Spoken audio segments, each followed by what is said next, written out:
안녕하세요, 대표님. 네, 안녕하세요. 깊이가 다른 게 깊이가 깊다는 거겠죠, 당연히? 그러니까 부동산을 바라보는 관점들이 좀 다를 것 같아요. 그러니까 지금 뭐 팟캐스트에서 부동산을 좀 이야기하는 팟캐스트는 많은데 대부분 투자자 베이스예요. 근데 저는 이제 어떻게 보면 전문가로서 연구원으로서 시장 이야기를 한다는 말씀을 드리고 싶고요. 그래서 어떻게 보면 장단점이라든지 그 내면에 있는, 그 뒷면에 있는 이야기들을 해드리려고 합니다. 그래서 깊이가 다른 분들은 표면적인 것들 얘기하겠지만 저는 그 안에 있는 걸 얘기하려고 많이 노력을 한다. 뭐 그런 차원으로 이해해 주시면 좋겠습니다. 전문가신가요? 전문가죠. 네, 네. 왜냐면 20년 동안 이것만 했으니까요. 그래서 소장님 그 부정적인 댓글 제가 간혹 보다 보면 네.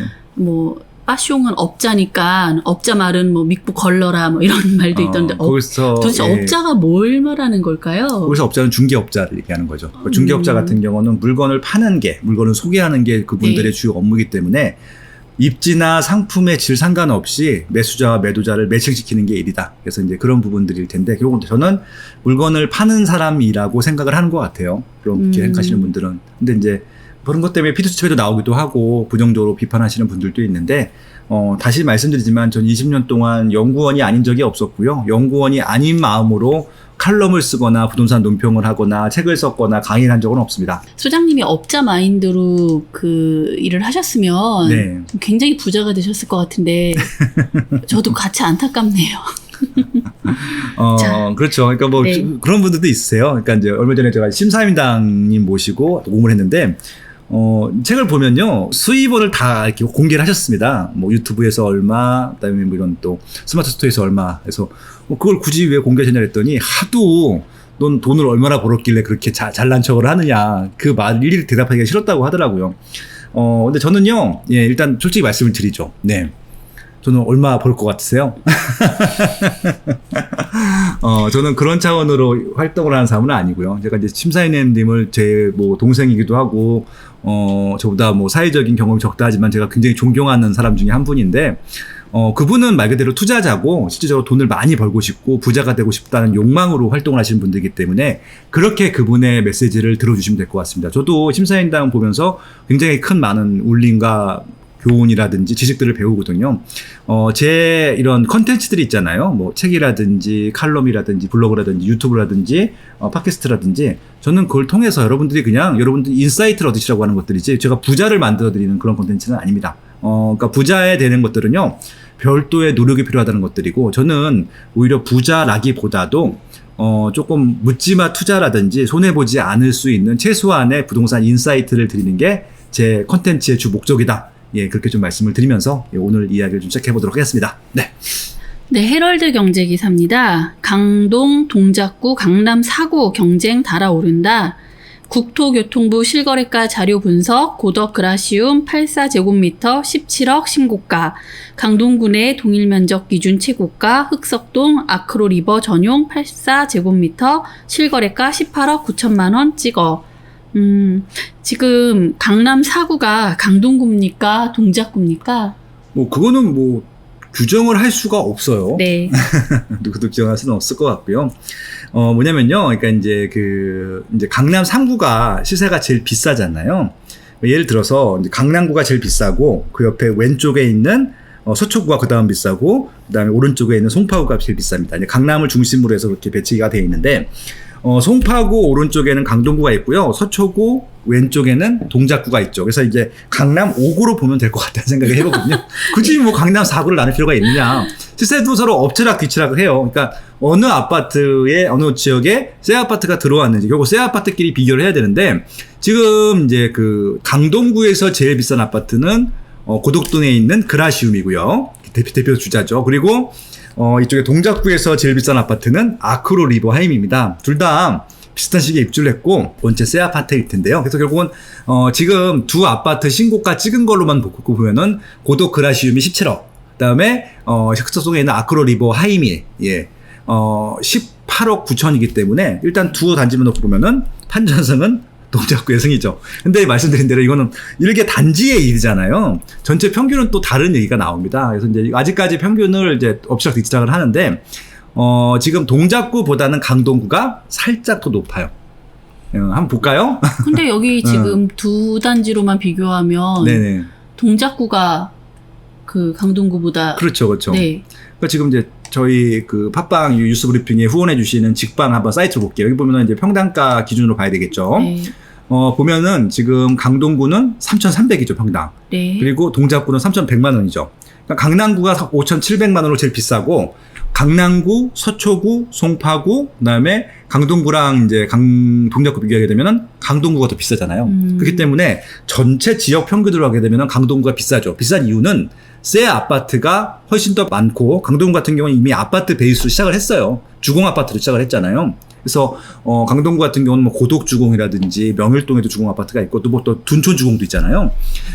둔촌 주공이 아마 또 입주를 하게 되면요, 아크로 리버 하임을 또 살짝 역전하기도 할 것 같아요. 아무튼 이제 그런 부분들이기 때문에 실제적으로 어떤 단지 갖고 비교하냐에 따라 달라지기 때문에 이걸 굳이 뭐 이쪽이 뭐 강남 3구, 강남 4구, 강남 5구 따질 필요 없을 것 같고, 그냥 오늘부터 그냥 우리 강남 5구로 불러줍시다.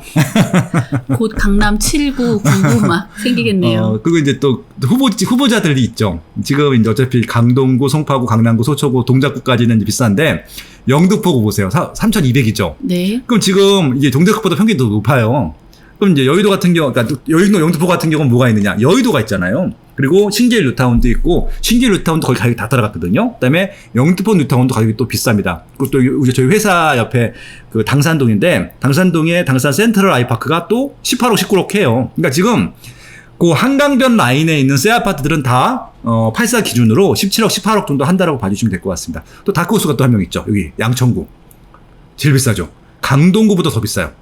그럼 여기 지금 강남에 있는 건 다 비싼 거예요. 그럼 결국 이게 지금 강남구 옆에 있다고 강남 3구, 강남 4구, 강남 5구가 중요한 게 아니라, 시세로 보게 되면요, 지금 오히려 강남 3구 다음에 양천구가 더 비싼 거예요. 양천구가 비싼 이유는 뭔지 아세요? 목동이 맞습니다. 양천구에 있잖아요. 제가 이번 네. 주에 목동 아파트 투어, 그러니까 유튜브 멤버십 대상으로 이제 아파트 투어하고 있잖아요. 목동 갔다 왔는데 7단지가 제일 비싼데, 목동 7단지가 얼마인 줄 아세요? 84가? 제일 비싼데요. 네. 글쎄요, 뭐 한 20억? 제일 비싸니까. 24억. 아, 네. 예, 84인데, 30평대인데. 네.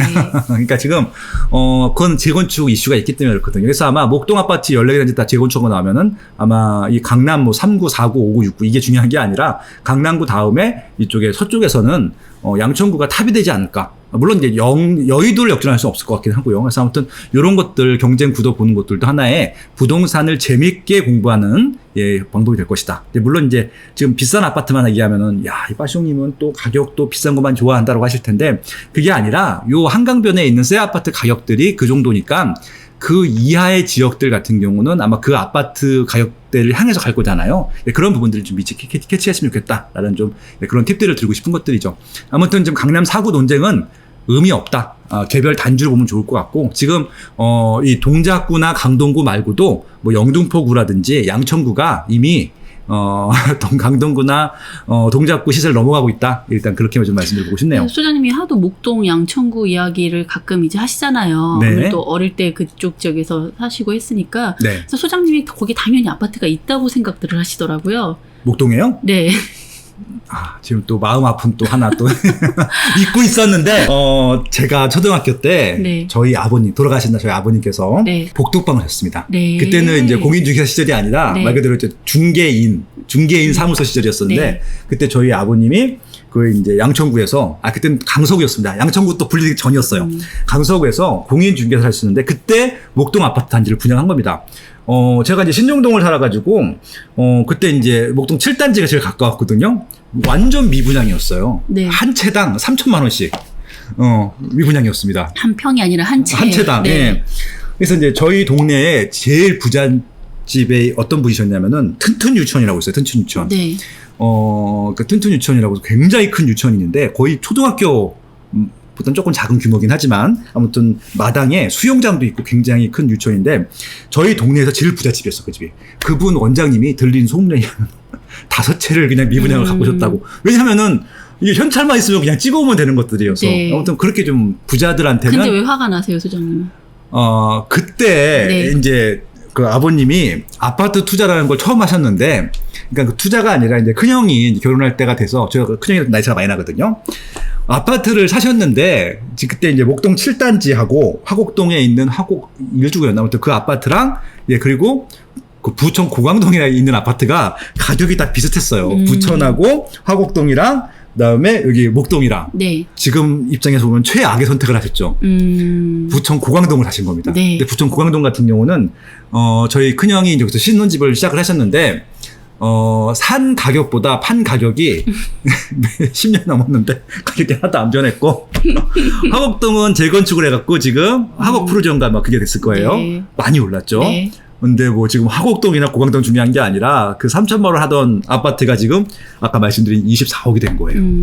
그러니까 세 채 받으셔갖고 네. 우리 3형제니까 하나씩 딱딱딱 주셨으면은 네. 예, 참 좋았겠구나라고 하는 생각을 제가 어렸을 때 했어요. 30대 초반 때. 뭐 지금은 뭐 그런 생각을 안 하는데 아무튼 목동 아파트 가면 요는 뭐냐면요. 목동에 집이 없다고요. 그러니까요. 그러니까 소장님이 하도 이렇게 뭐 어느 지역이 좋다 얘기하면 제가 저 물건을 가지고 있어서 좋다고 하는구나라고 색안경을 끼고 보시는 분들이 있는 것 같은데. 저는 단 한 네. 번도 제가 갖고 있는 아파트 얘기한 적이 없어요. 그리고 저는 진짜 이렇게 신나게 얘기하는 게 뭐냐면요. 그 지역의 히스토리를 알잖아요. 드라마틱한 변화들을 알기 때문에.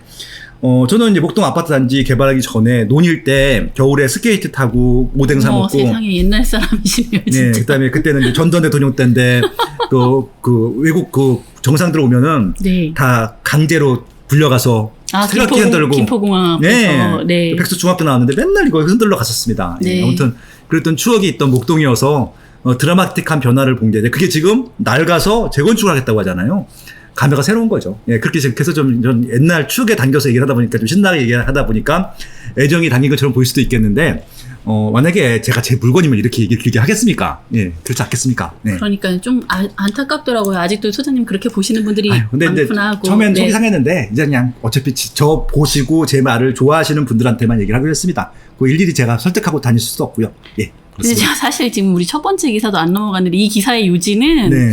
그 정부와 여당이 부동산 규제 정책을 잇따라 내놓는 가운데 강남 3구 다음 자리를 놓고 강동구와 동작구 아파트의 신고가 경쟁이 오히려 더 뜨거워지고 있다. 그러니까 이렇게 네. 기사를 안 쓰셨으면 좋겠고요. 네. 그냥 여기는 수요 대비 공급이 적은 겁니다. 그러니까 정부의 정책 때문에 공급이 준 것들은 맞겠죠. 그다음에 정부의 정책 때문에 전세 물량이 줄었던 것도 맞긴 한데 원체 이 지역이 좋은 입지가 되었고 새 아파트를 희망하는 수요 대비 공급이 적기 때문에 가격이 올랐다 정도로 이 기사를 정리하시면 될 것 같습니다. 네.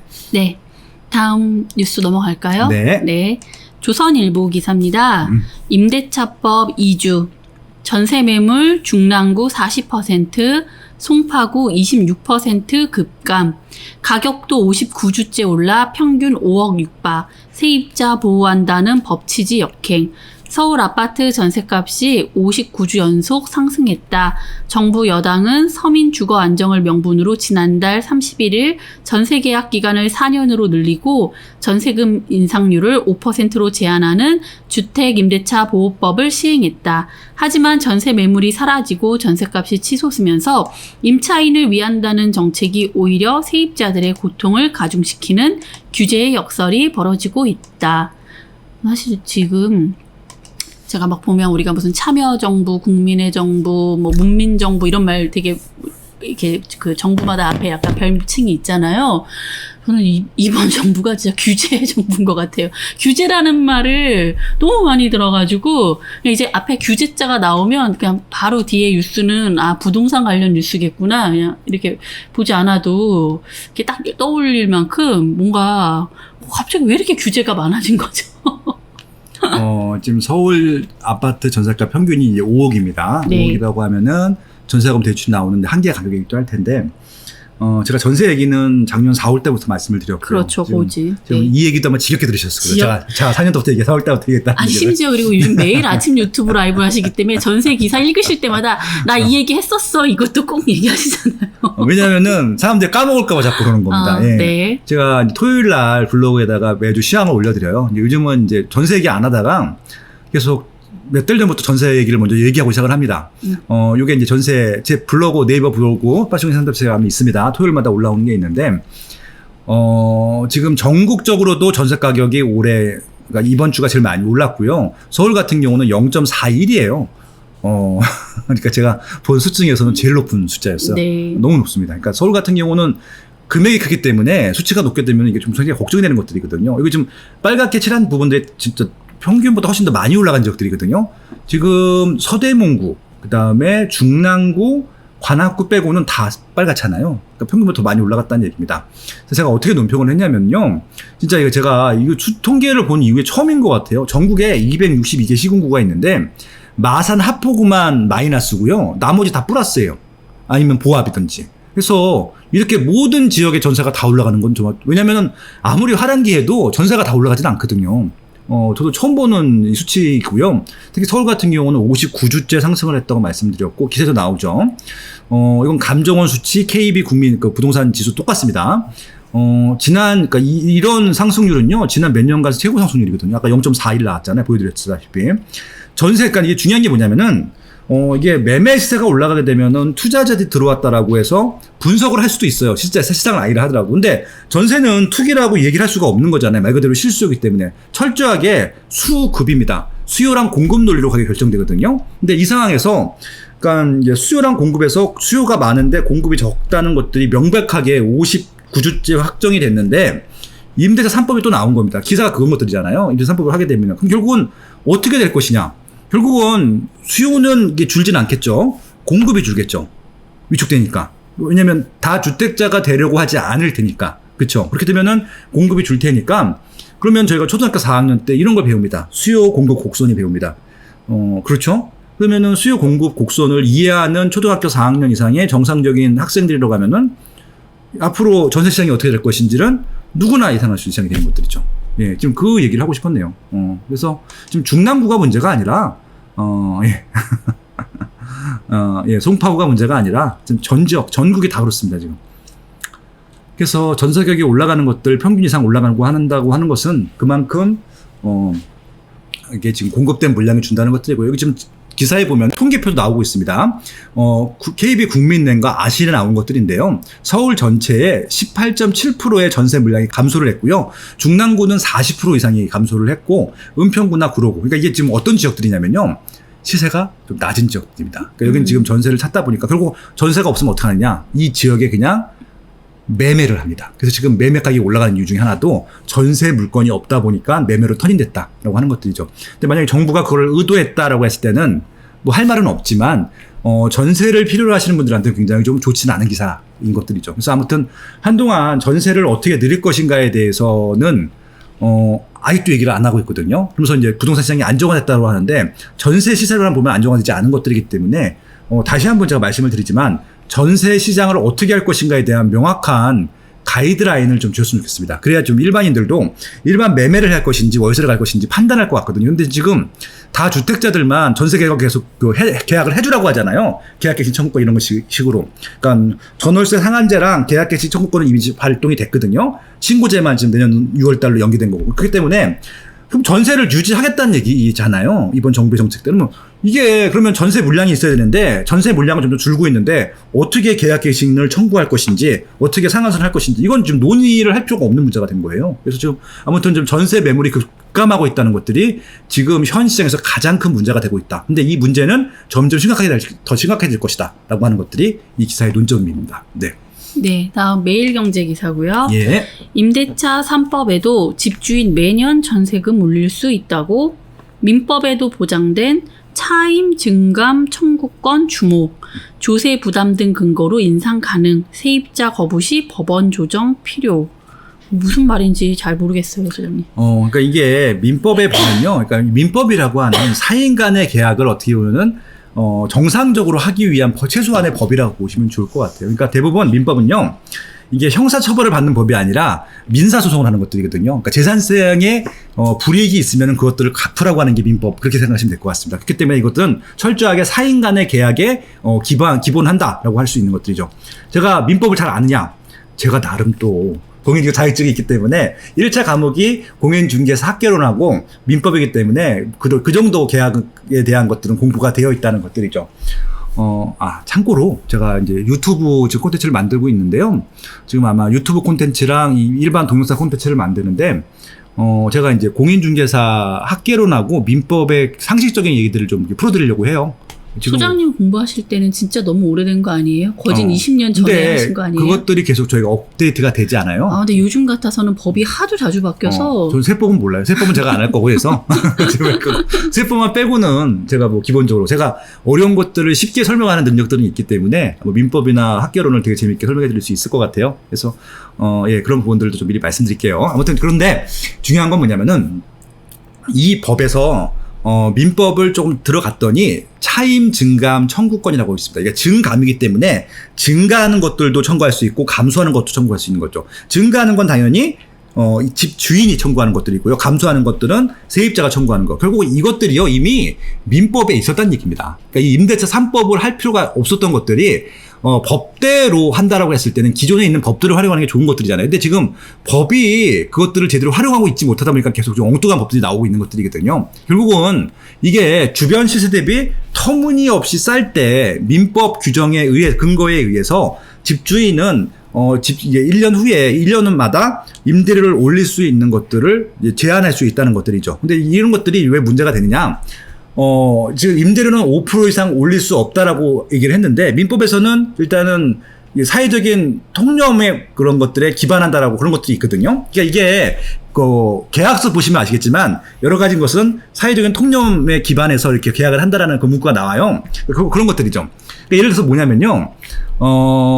이게 지금 정상적으로 모든 아파트의 전세들이 정상적으로 거래됐던 지역들은 문제가 안 생길 텐데 신규 아파트가 있어요. 신규 아파트 같은 경우는 초반에 되게 싸게 세팅한다고 말씀드렸잖아요. 그래서 헬리오시티가 4억 5천 5억에 거래됐던 게 지금 11억까지 됐다고 말씀드렸잖아요. 근데 이것들이 이중적인 이런 시세가 있다 보니까 지금 4억 5천이나 5억이 있던 분들이 다음 계약할 때는 11억까지는 모르더라도 이게 너무 벌어져 있으니까 매독은 올릴 수 있는 거잖아요. 근데 지금 매독을 못 올리게 있는 게 지금 전월세 상한이잖아요. 상충이 될 거란 얘기입니다. 그래서 결국은 이것들이 지금 어떻게 될지 잘 모르겠는데 법적으로 아마 싸우게 될 케이스가 굉장히 많이 생길 것 같거든요. 그런 경우들. 특히 신규 아파트 같은 경우는 첫 전세보다는 그 다음 전세할 때 많이 올라갈 것이기 때문에 일단 요거는 법적으로 싸운 다음에 정리가 될 것 같거든요. 그래서 아마 이거 굉장히 왜냐면은 이게 단순히 몇백 정도라고 하면 모르겠는데 억 단위 차이 날 거 아니에요. 그러면 소송을 할 만한 것들이잖아요. 그래서 아마 이것들은 그러니까 이게 이런 법들이 있었다는 것들 사전에 검토 안 하고 이번 3법이 나온 것들이기 때문에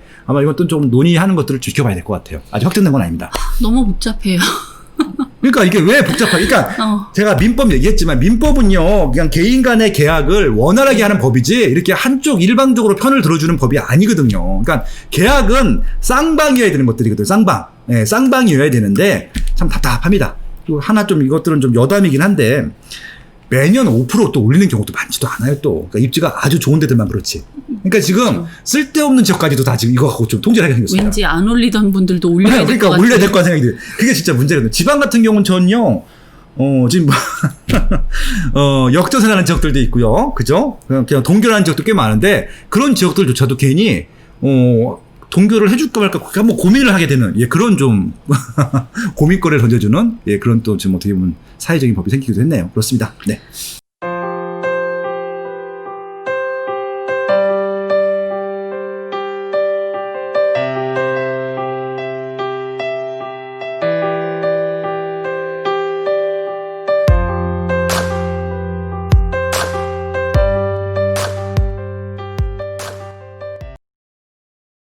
강력하고 즉각적인 조치를 이어나가겠다는 것에 이번에는 곧바로 집값이 오르는 상황이 연출되고 있습니다. 이른바 초양극화 현상이 우려된다는 겁니다. 초강력 규제와 부동산의 양극화 시대, 사야 할 부동산은 더 명확해지고 있다. 부동산 매매의 입지 선정과 돈 버는 핵심 입지 20곳을 완벽 분석한 이제부터는 오를 곳만 오른다. 인터넷 교보문고에서 이제부터는 오를 곳만 오른다를 검색하세요.